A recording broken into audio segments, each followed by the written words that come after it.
When I fast forward 365 days from now, I know that I did my best to be able to create the outcomes that I wanted to create.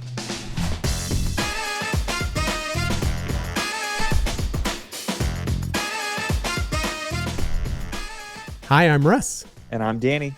And this is the Memory Makers Podcast. The show that helps you create amazing customer experiences and to make more memories. Memory Makers Podcast. Nothing? I knew it was either going to be good or terrible. Game of Thrones. Oh, I thought it felt familiar, but I couldn't place it. Yeah, we'll just blame it on my poor performance. How are you, man? I'm good. I'm excited about today's topic because, Me too.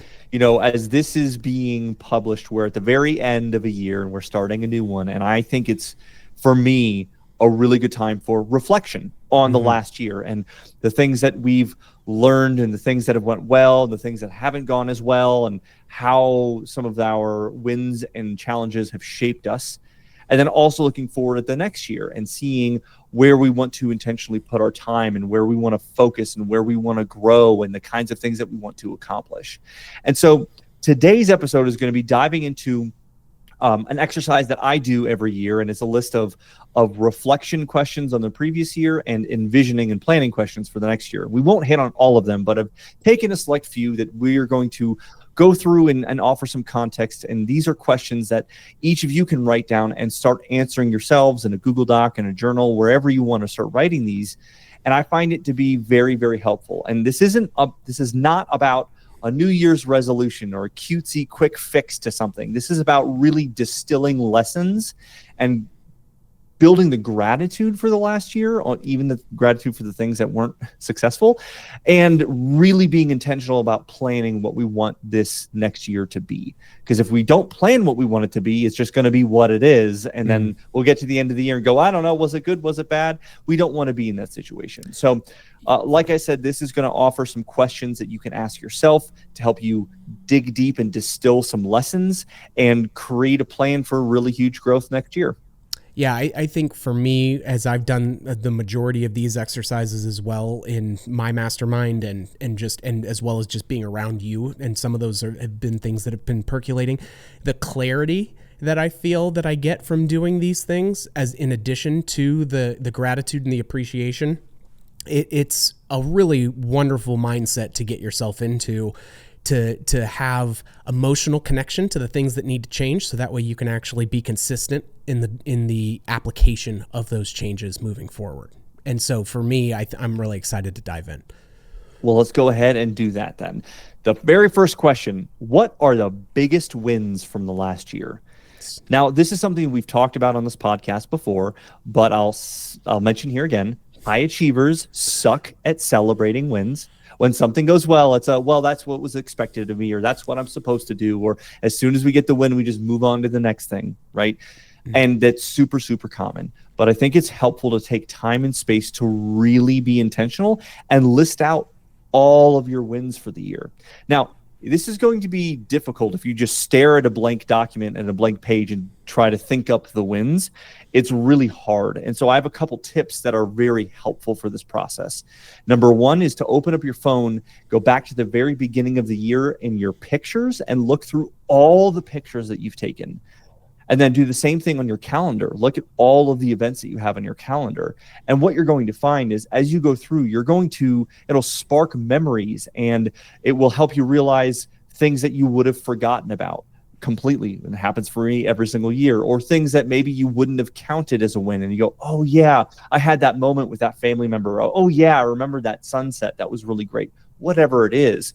They don't all have to be big wins. And I know I asked this question of biggest wins, but when I go through and I do this, it's easier to grab those big anchor wins that we find throughout the year. But I fill that in with lots of little smaller wins of moments with a person, or how I responded in a situation, or just little things, because the better that we get at finding and celebrating those little things, the better that we will get at being able to fully recognize and celebrate the big wins.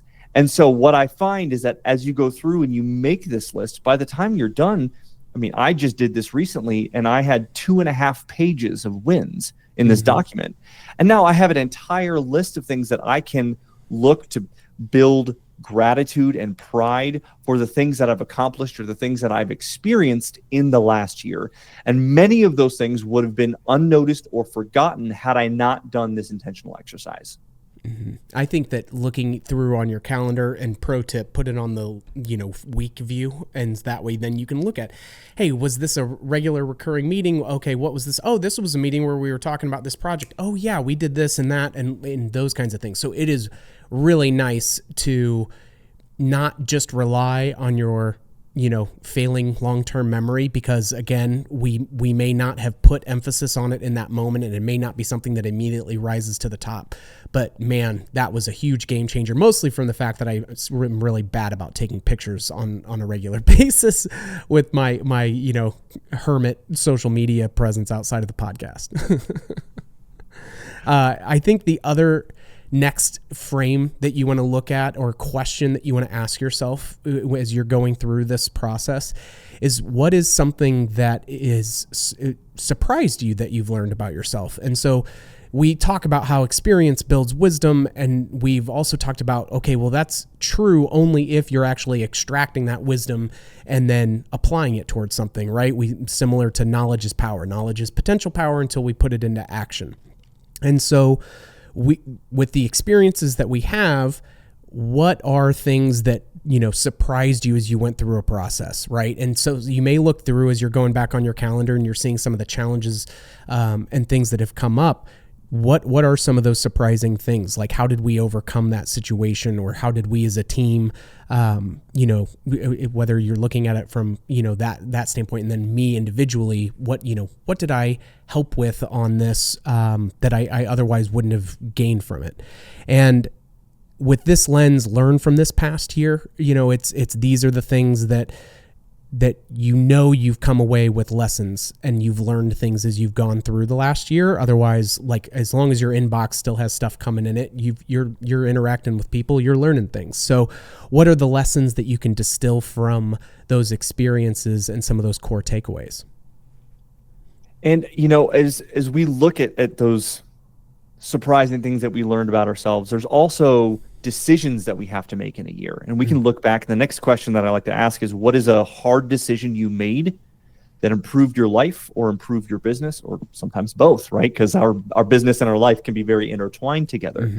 This could be things like there's so many hard decisions that we sometimes have to make. Maybe it's about a person we have in our life or a friendship. Maybe it's about a new habit that we really need to start that was really difficult to do so. Maybe it was an investment we made in the business. Maybe it was something else entirely. But we all have these decisions that we're faced with that can be very difficult to make.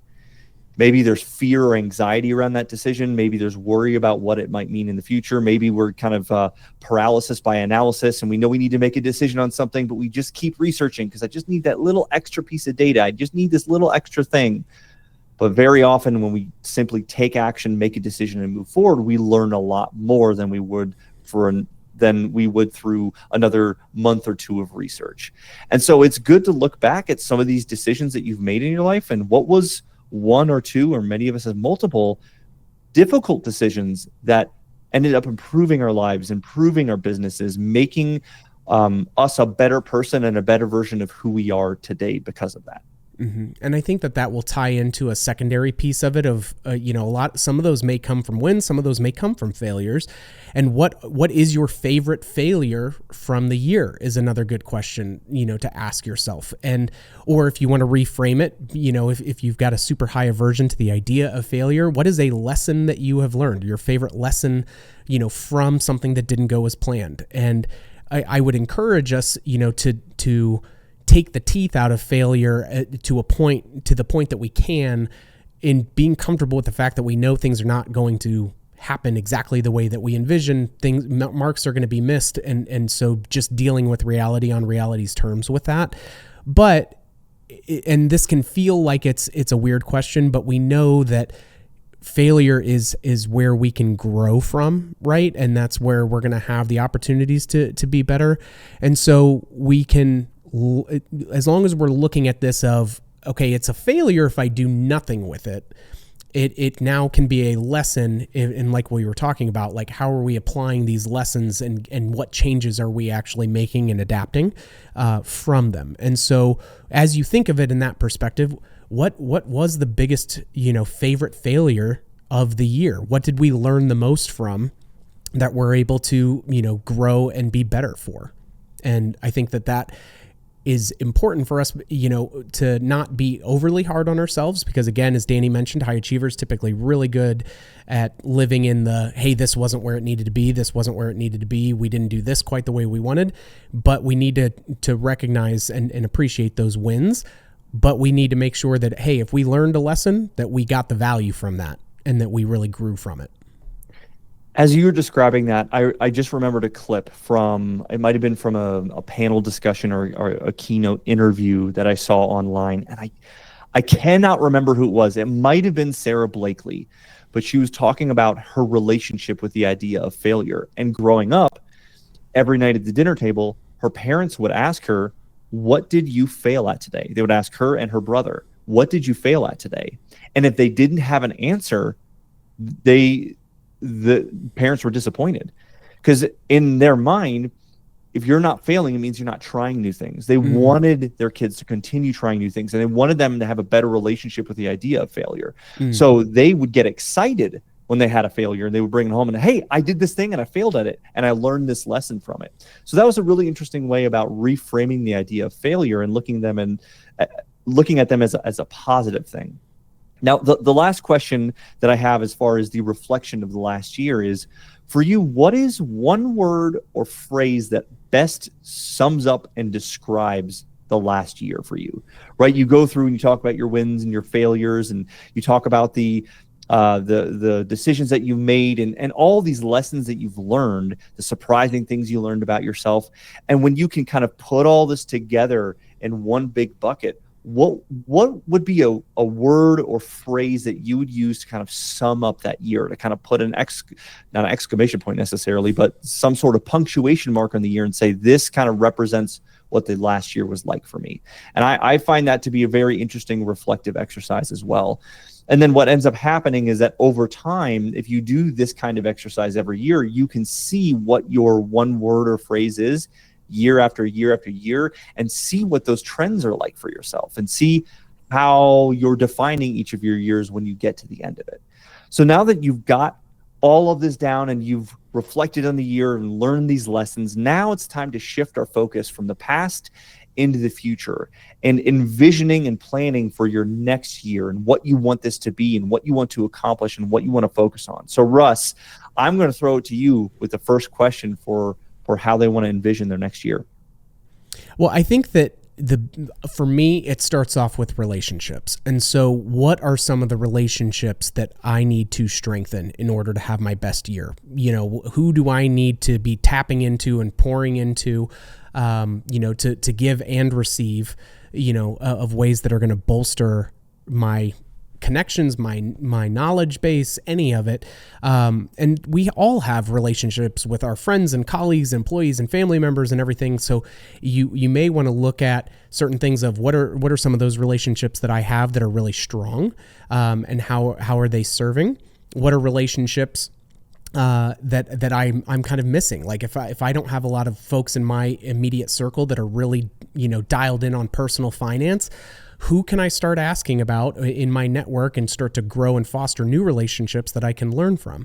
And then also looking at, okay, who have I been pouring into, right? Who have I been, able to serve, throughout this year? How can I do more for them? Who are people that I feel like I may be underserving, and what can be done to strengthen that relationship?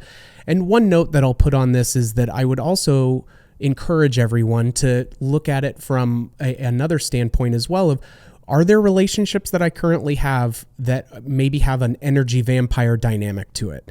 And do I need to look at some healthy boundaries, to be put in place with them? Because it's something where, is it just all take, from them? And how and where is it, how do I clearly and responsibly draw a line where I can. Obviously, dealing with family members, it's hard to just write people completely off. I'm not saying swing with a sledgehammer here, but it's where do I need to put in healthy boundaries, right? If it's somebody that, hey, gosh, I have to text them back right away, no matter what I'm doing, all of this stuff. It's like, is something on fire, or can I actually give myself some more time to be present in the moment and then respond to that when it's appropriate? So that whole spectrum, I think, is really critical, because it helps you set up, hey, how am I going to put myself in a position to grow and learn from the people around me? But how am I also going to put myself in a position to pour into others? And when you talk about relationships and you mentioned the energy vampires, it's also, for me, negative people. And removing negative people from our lives, because it's so easy to get caught up in the kind of tornado of negativity that some people will bring around.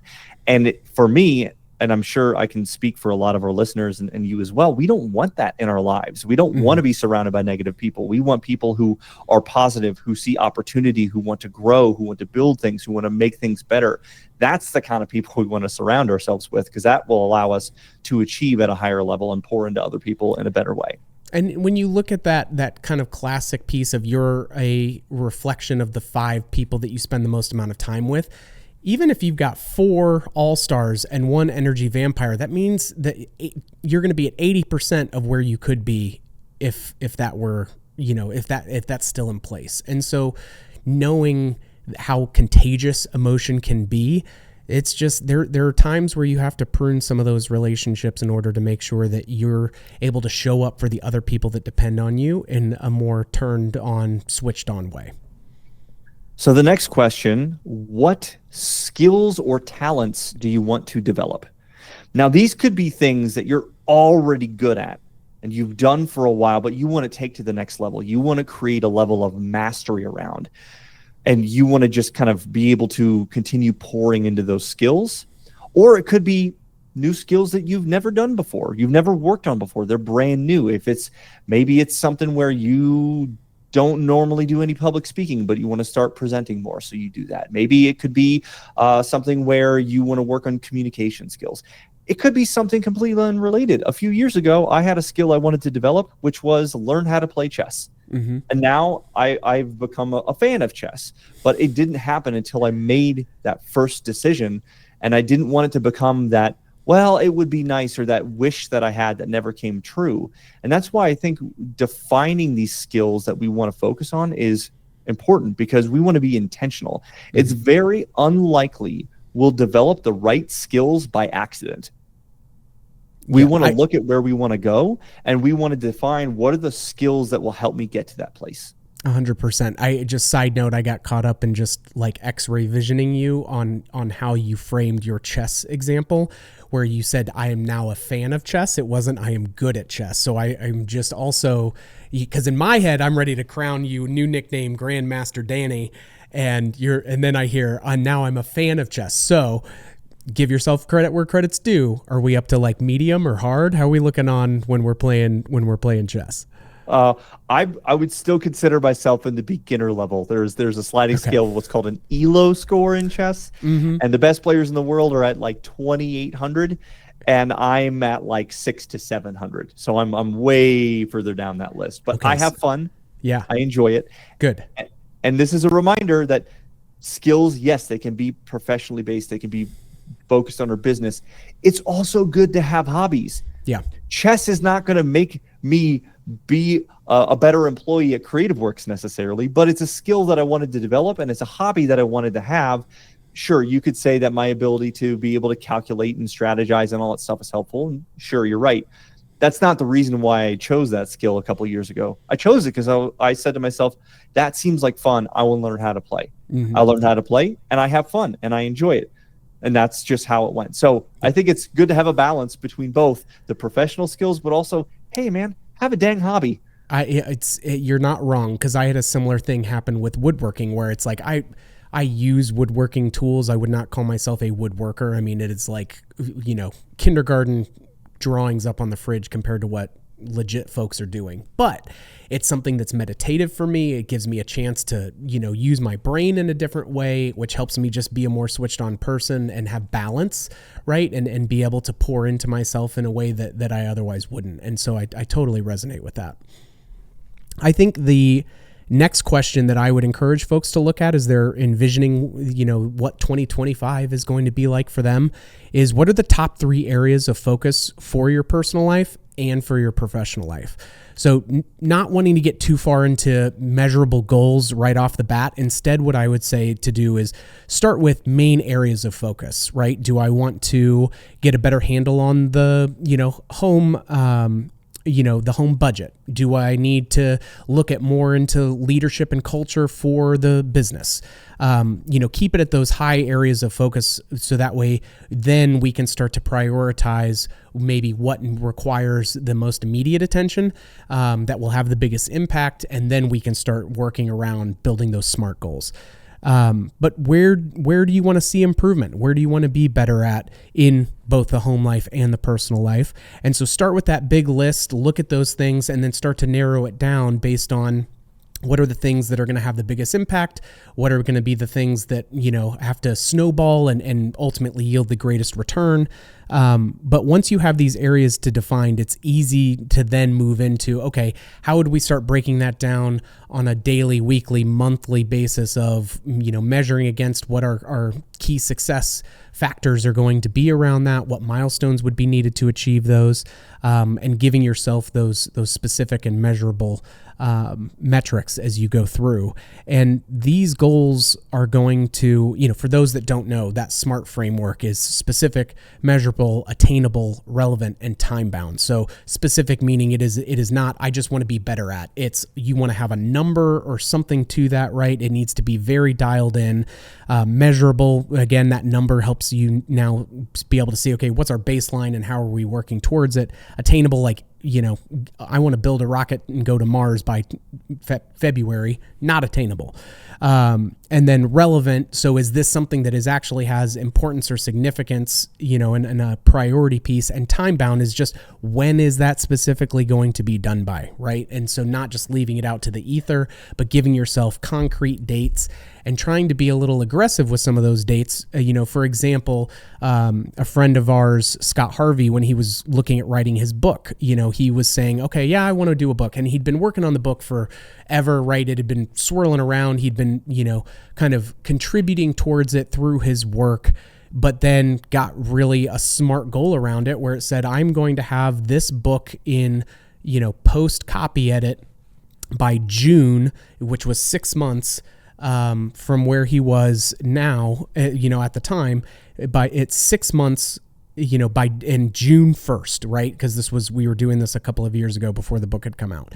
And so that gave him, okay, well, now what do I need to do in order to make that happen? I need to, get things rolling with the copy editor, make sure that the publishing side is all squared away. Here's those, kind of key takeaways that they have for me of what's going to need to happen in that process. And he was actually able to do it in a shorter turnaround time than what he initially projected. And so, and I may have misspoke. He may have said, okay, by the end of the year, I want to have this done and do that. And he did it in 6 months. Like, it was crazy how when he actually found people who were able to work with him and help him do things that he didn't know how to do himself, but he had those specific, measurable, attainable, relevant, and time-bound factors on it. It was huge for him.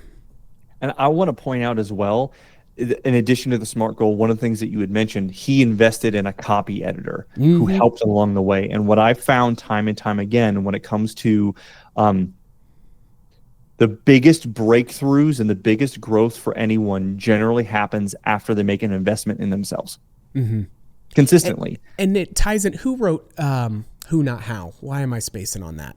But it's a wonderful, Benjamin Hardy and Dan Sullivan. Thank you. Of course it was. It's like they're in our top 5 all time. They talk about this same thing. Sometimes that investment, like, hey, if I want to get serious about physical fitness improvement, investing in a personal trainer, because they're going to have a better knowledge base and they're going to have a better idea of how to create sustained success with that, not just, okay, teach you the tools and turn you loose and now you don't have a framework and you don't have a system. So investing in people, and sometimes it is a who, not how, right? We can still absolutely do this, but who do I need alongside me instead of this default mechanism that we have of having to just try to put everything on our back and do it ourselves and struggle through the muck. So the next question is the opposite of struggle in a way. How will you create more joy on a daily basis? And this may seem like an odd question because when it comes to planning out a year, people tend to focus so much on productivities and goals and achievements and outcomes. All those are important. However, all the achievements in the world don't mean anything if we don't have joy or fulfillment along the way. There are so many little ways that each of us can create joy on a regular basis, regardless of where we are. And it's all going to be specific to you, your interests and what you find joy in. Maybe it's throwing on a certain song throughout the day that really kind of perks you up a little bit. Maybe it's getting outside and going on a walk on a regular basis. Maybe it's being able to journal in the morning with a cup of coffee. These little moments, they don't need to take a lot of time, but there are little things that we can do on a regular basis to build more joy in. Maybe it's doing a bunch of jumping jacks or dancing around in a weird way before you go into a meeting, especially if it's going to be a meeting that you're not looking forward to, or you're going to have to talk about something that's a little bit tense, right? We can all find ways to bring more joy and lightness to what we do, because there's a phrase that I've heard from Brittany Betty at Betson, where she talks about, hey, this industry, this is not kidneys in a cooler, right? Yes, we want to do good at our jobs and we want to help other people. We want to do right by our clients and our customers. But emergencies or big deals, when compared to, other industries or things happening in the world, it's like we can get some perspective, take a step back and go, is this something to get really worked up about right now? Let's just approach this and solve the problem, and instead of running around kind of on fire. At the same time, there are so many ways. This is literally the business of fun. And so often I see people get sucked in and trapped into this day-to-day fire and putting out the problems and firefighting and trying to prioritize all these 1,000 different things happening. And it's just stress and overwhelm. And it's like, take a step back, create some joy for yourself. Be able to model joy for your employees and your teammates. And you will find yourself being a whole lot happier along the way. You'll be able to have your employees and your team members be happier as well. And it'll be easier to tackle those challenges that will eventually and inevitably come. We can't get around challenges and obstacles. But when you can create more joy and bring a lightness in your energy to what you tackle and not be so serious all the time, I find that to be extremely beneficial.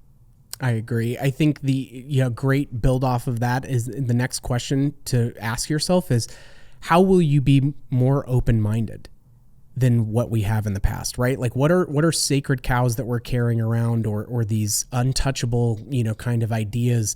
Are those still the same? It's easy as leaders when we kind of run through of like, oh, well, we can't do that. We've tried that 3 times. It's going to do X, Y, and Z. There may be people on your team that have grown and developed new skill sets, or the landscape of that decision or how that would go about has changed, right? And so what are those things still rigid, right? Do they have to, we don't want to miss out on the opportunity to on what we take for granted on a regular basis. And so by being intentionally like, okay, how can I make sure that in moments when things like this come up, how can I be more open-minded and make sure that I'm asking more questions, right? Like, so there are times where I look at things of, okay, when I did this exercise last year, it was when people come to me with an issue, what are 2 more questions that I'm going to ask every single time instead of immediately diving down into diagnosis and problem solving, right? And so it was just something that I had to be very intentional about, of just being open and present in the moment instead of just pouncing before, because there may be more context, there may be new things that we need to have with it. And so some of that, as you look at where are you going to be more open-minded, it may also look at things of, where am I willing to change my mind? if there's new information or new things, right? Is there a direction or a change that we are wanting to make within our life or within our business that we've said, okay, that's nice, but it's for other people, right? Where are we willing to change our mind? If we can get past the tyranny of how sometimes and see, is this something worth pursuing? Is it going to make us better? Is it going to make me better? Is it going to help us bring more joy to more people? So the way that I'll wrap this up here, and the final question when you're envisioning 2025, and if you're listening to this in the future, this can be done any year. It's not just 2024 and 2025. What one word or phrase will be your intention or your theme for next year? Right now that you know the relationships and skills that you want to strengthen, you know your areas of focus, you know how you want to create more joy, it's time to set a theme. And this theme is a word or phrase that will act as your North Star for the year, a word that supports all the areas that you've defined. And this can be anything that you want, anything that speaks to you and that resonates with you. You don't have to use the language that I use or that Russ uses or anybody else, but some ideas to get get examples to get ideas flowing. Growth, contribution, peace, boundaries, community, vision, scale, clarity, impact. There's so many different words. Find one that really resonates with where you are right now and where you want to go in the next year. And what's cool about this is it acts kind of like a decision filter and a North Star for your year.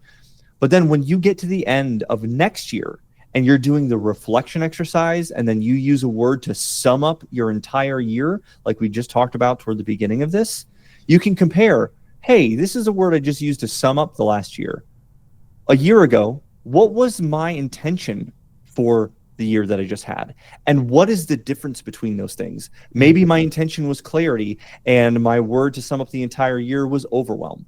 Why? What was the disconnect? How can I learn from those two different things? And as we go through, we listed all these questions. We've talked a lot about the ways to reflect on the last year. We've talked about ways to envision and plan and strategize for next year. This is not something that most people are going to end up doing, right? A lot of people will listen to this podcast, think a little bit about it, and move on. And that's understandable, because doing this correctly takes time. Takes intentional effort. It's not something you're going to sit down in 10 or 15 minutes and be able to just knock out and be good to go. It's going to take intentional time and effort.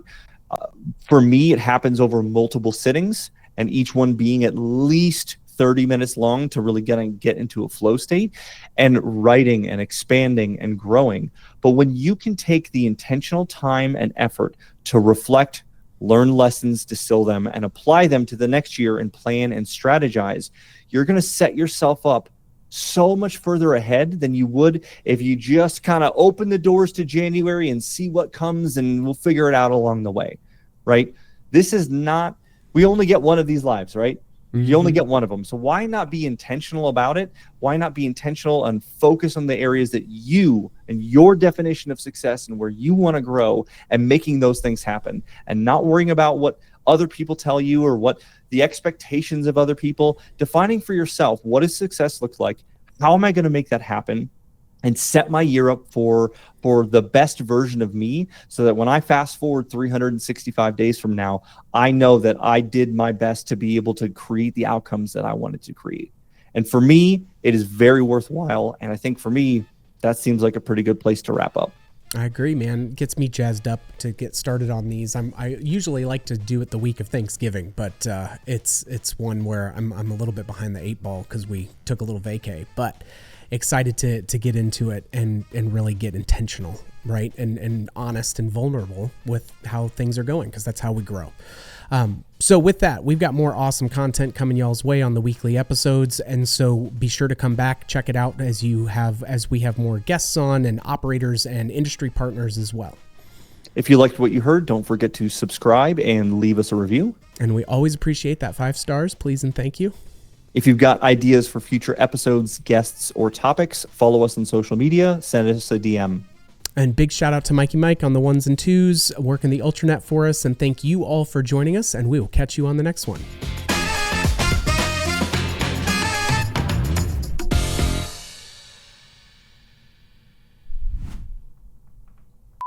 Love it. Great one. And give you guys a great idea of, nope. I personally may think this is, nope. Last one. Hit it and rip it. Come on. Energy. Positive energy. Okay. Oh, Mike just called attention to the fact that there's a new TV. It's way bigger.